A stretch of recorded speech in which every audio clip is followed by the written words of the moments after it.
نجم ثاقب صاحب، یہ موجودہ جو سیاسی صورتحال اور معاشی صورتحال پاکستان کے اندر اس وقت موجود ہے، اور خاص طور پر ایک اہم بین الاقوامی کانفرنس بھی پاکستان کے اندر ہونے جا رہی ہے ایس سی او کے حوالے سے، تو کیا اس وقت حالات کا تقاضا اور حالات ہمیں اجازت دیتے ہیں کہ کوئی بھی احتجاج ہو سکے، اور اس قسم کا احتجاج جو ہم گزشتہ 2 سے 3 دن کے اندر دیکھ رہے ہیں؟ دیکھیے، اس طرح کی صورتحال جو پیدا ہو چکی ہے خاص طور پہ اسلام آباد میں پچھلے 2-3 دنوں سے، اور اب لاہور کی طرف ارادہ ہے، یہ تو کوئی بھی ملک جو ہے کسی بھی صورت میں متحمل نہیں ہوتا۔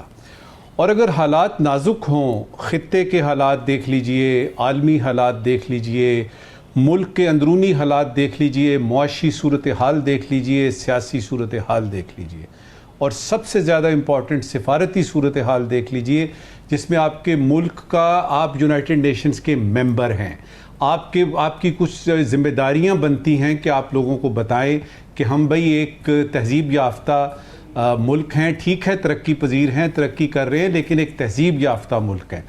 تو جہاں تک متحمل ہونے کا تعلق ہے تو وہ تو کوئی ملک بھی افورڈ نہیں کر سکتا کہ اس صورتحال میں۔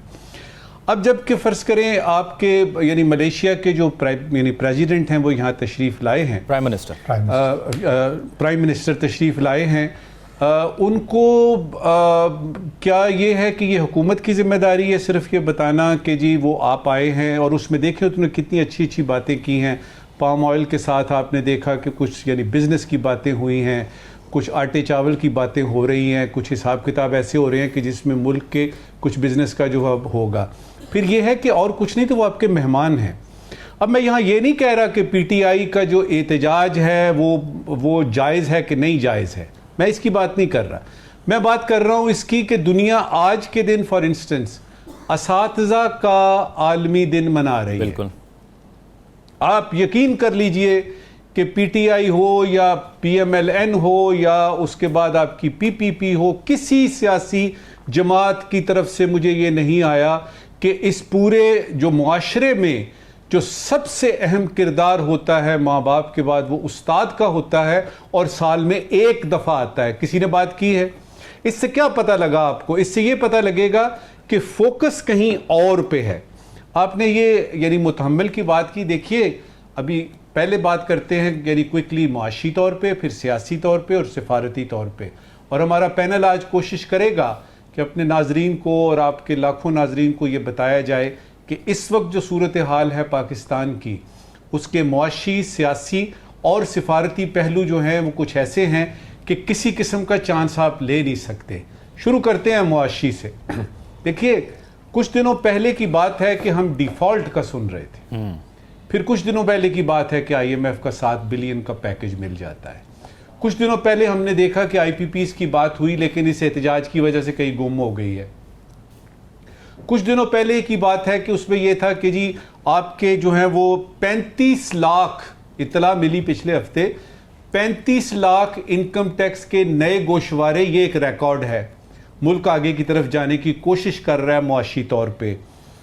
اس کے بعد یہ ہے کہ حالات جب آپ دیکھتے ہیں تو آپ کو پتہ لگتا ہے کہ اگر یہ صورتحال نہ ہوتی تو کچھ عرصے کے بعد ہی آپ کی تنخواہیں جو ہیں سول بیوروکریسی کی، ملٹری بیوروکریسی کی، آپ کے پاس پینشن اور تنخواہیں دینے کے پیسے نہ ہوتے۔ کیا یہ اس وقت کسی کا مطمع نظر ہے؟ کیا کسی کو پتہ ہے کہ ملک معاشی طور پہ کس طرف جا رہا ہے؟ نجکاری کا ہم سن رہے ہیں، رائٹ سائزنگ کا ہم سن رہے ہیں، آئی ایم ایف کی مشکل ترین شرائط میں سے آپ کو گزرنا پڑے گا، اور اس میں ہم کیا کر رہے ہیں جی؟ ہمیں طاقت چاہیے، ہمیں پاور چاہیے۔ سیاست کو دیکھ لیجئے، سیاسی طور پہ 8 فروری کے بعد جو صورتحال ہے اس پہ اتنی باتیں ہو چکی ہیں کہ کچھ کہنا جو ہے وہ عجیب سا لگتا ہے۔ لیکن اب جو سیاست سے سیاست کے میدان کو باہر لے جانے کی کوشش ہے، یہ ذرا تھوڑی سی خطرناک ہے، خوفناک ہے، اور اس کو دونوں نے سوچنا ہے، حکومت نے بھی سوچنا ہے اور اپوزیشن نے بھی سوچنا ہے۔ آخری جو آپ کا سفارتی پہلو ہے، دیکھیے ہمارے دشمنوں کا یہ ہے کہ ہم نے پاکستان کو آئسولیٹ کرنا ہے، وہ اس طرف لگے ہوئے ہیں، اور دشمنوں میں سب سے پہلے انڈیا، وہ لگے ہوئے ہیں، وہ بتا رہے ہیں دیکھیں جی یہ اس وقت یہاں پہ معاشی صورتحال ہے۔ ادھر کے ڈیفنس منسٹر نے کچھ دنوں پہلے یہ کہا، طنزاً کہا، اور شرم سے جو ہے وہ میری آنکھیں جو ہیں وہ جھک گئیں کہ جب اس قسم کی بات ہو کہ آپ کا دشمن یہ کہے کہ اگر یہ 7-8 بلین کی بات تھی تو یہ تو ہم دے دیتے آپ کو. اندازہ لگائیے. اور دوسری طرف ہم کیا دیکھ رہے ہیں کہ جے شنکر صاحب آئیں گے, ان کو کہیں گے, دعوت دیں گے کہ وہ اس احتجاج میں پتہ نہیں کیوں مجھے لگتا ہے کہ یہ خان نے نہیں کہا, پتہ نہیں مجھے کیوں لگتا ہے کہ یہ بیرسٹر صاحب نے کچھ اپنی طرف سے بات کی ہے, ورنہ اس بات کی کوئی تک نہیں بنتی کسی قسم کی. اب اس سے کیا ہے, آپ کا امپریشن کیا جاتا ہے.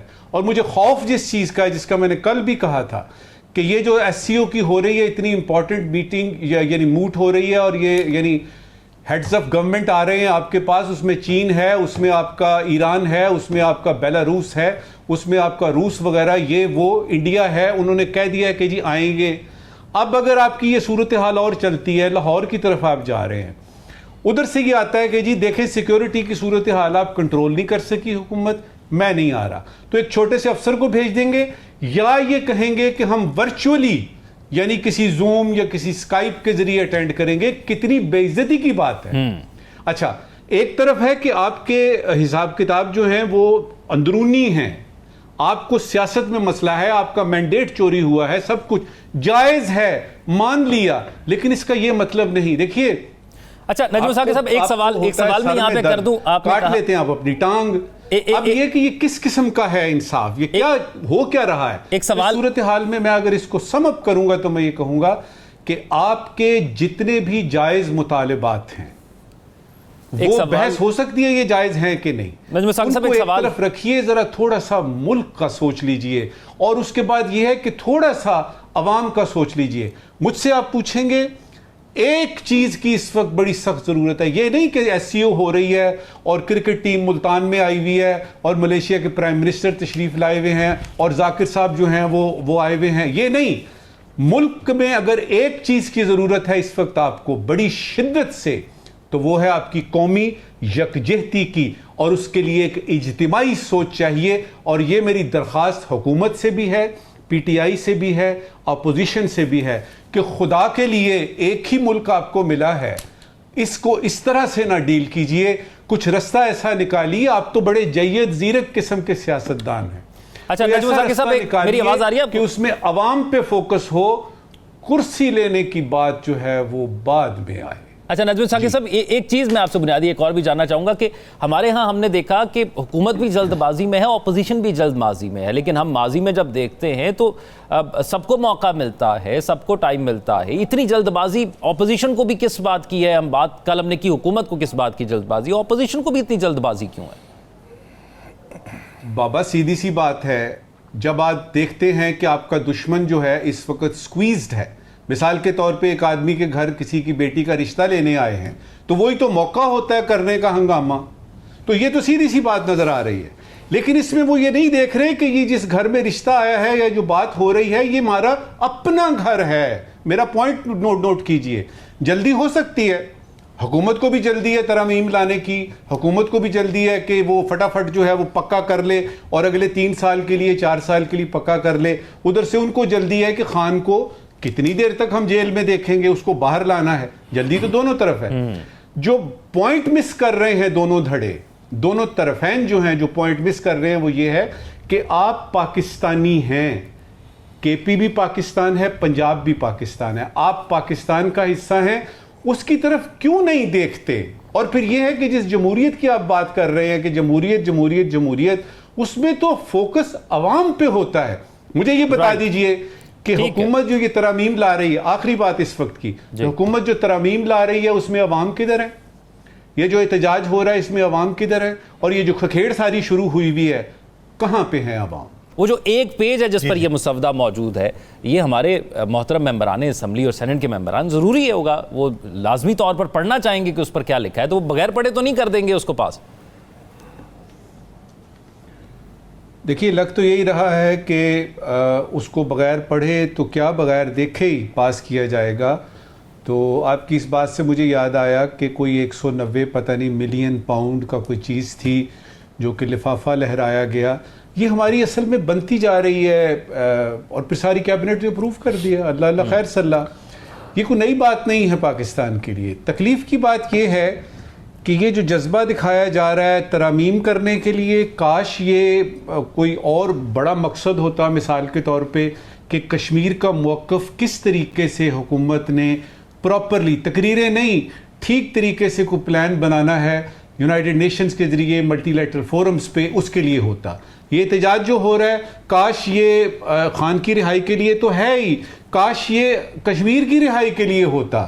پھر اس کے بعد دیکھیے گا کہ ترامیم کی بات ہو رہی ہے، لیکن میں نے جس طرح پہلے کہا کہ اساتذہ کے دن کا کسی کو نہیں پتا، اس وقت کوئٹہ اور اسلام آباد میں پانی کا بحران خطرناک حد تک پہنچ چکا ہے۔ میں ایک طرف یہ دیکھ رہا ہوں اور دوسری طرف میں دیکھ رہا ہوں کہ ان ترامیم میں کہیں پہ بھی کوئی پانی کے مسائل کا ذکر ہے، کوئی ان ترامیم سے کوئی پانی کا مسئلہ حل ہوگا؟ یہ جو خوفناک بحران پیدا ہو چکا ہے، ہو نہیں رہا، ہو چکا ہے۔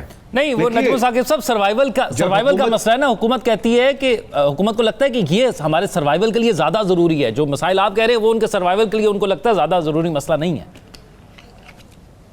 دیکھیے، یہ بات تو طے ہے کہ انہوں نے اپنے سروائیول کی بات کرنی ہے، اور ایک بات وہ بالکل حکومتی وزراء بالکل ٹھیک کہہ رہے ہیں، اور میں یہاں پہ ریپیٹ کرنا چاہوں گا، جب وہ یہ کہتے ہیں کہ پارلیمنٹ کا یہ اختیار ہے کہ وہ کوئی بھی ترمیم آئین میں لا سکے 2/3 اکثریت کے ساتھ، یہ بالکل ٹھیک ہے، لیکن کیا یہ کسی جمہوریت کی بات ہو رہی ہے یا کسی فسطائیت کی یا جمہوریت کی ہو رہی ہے؟ اگر جمہوریت کی ہو رہی ہے تو یہ 2/3 اکثریت کے ساتھ ساتھ کچھ اور بھی لوازمات ہیں، وہ بھی پورے کرنے ہیں۔ مثال کے طور پہ آپ نے اپوزیشن کے ساتھ اس کو بحث مباحثہ کرنا ہے، ان کو بتانا ہے یہ ترامیم ہو رہی ہیں، بتائی گئی ہیں۔ تو ایک طرف اس کو کہتے ہیں سلیکٹیو جو ہے نا وہ آپ کی اپروچ ہوتی ہے، جب اسلام کی باری آتی ہے تو کہا جاتا ہے کہ جی اسلام میں پورے داخل ہو جاؤ۔ یہ جو ادھر سے ہے نا کہ جی ایک چیز کی دوسری چیز کو چھوڑ دیا اس لیے کہ یہ سوٹ کر رہی ہے، جمہوریت کی بات ہے، ابھی کچھ برس لگیں گے پاکستان کو یہ سمجھنے میں، جو جس قسم کی جمہوریت میرے پیارے پاکستان میں ہے وہ تقریباً بادشاہت کے قریب ہے، اور یہ بادشاہت میں اس طرح کی باتیں کرنا یہ صرف تقریروں کی حد تک ہوتا ہے۔ اس وقت کی آخری بات، آپ ترامیم کروا لیجئے، آپ آئینی کوڈ بھی بنا لیجئے، 63A کے ذریعے آپ ووٹ بھی کاؤنٹ کروا لیجئے۔ وہ جب انہوں نے کہا نا کہ ووٹ ڈالا جاتا ہے اس لیے کہ کاؤنٹ ہو، تو مجھے یاد آیا ایک وقت میں کسی نے کہا تھا ڈگری تو ڈگری ہوتی ہے، چاہے وہ جعلی ہو چاہے وہ اصلی ہو، کچھ اس قسم کا آرگیومنٹ تھا۔ مجھے یہ بتا دیجئے کہ اس ترامیم کے کھیل میں یہ جو کچھ بھی آپ کھیل کھیل رہے ہیں، کہیں پہ بھی کوئی عوام کا مفاد ہے کہ نہیں ہے؟ اور اگر نہیں ہے تو یہ زیادتی کر رہے ہیں آپ عوام کے ساتھ بھی اور جمہوریت کے ساتھ بھی۔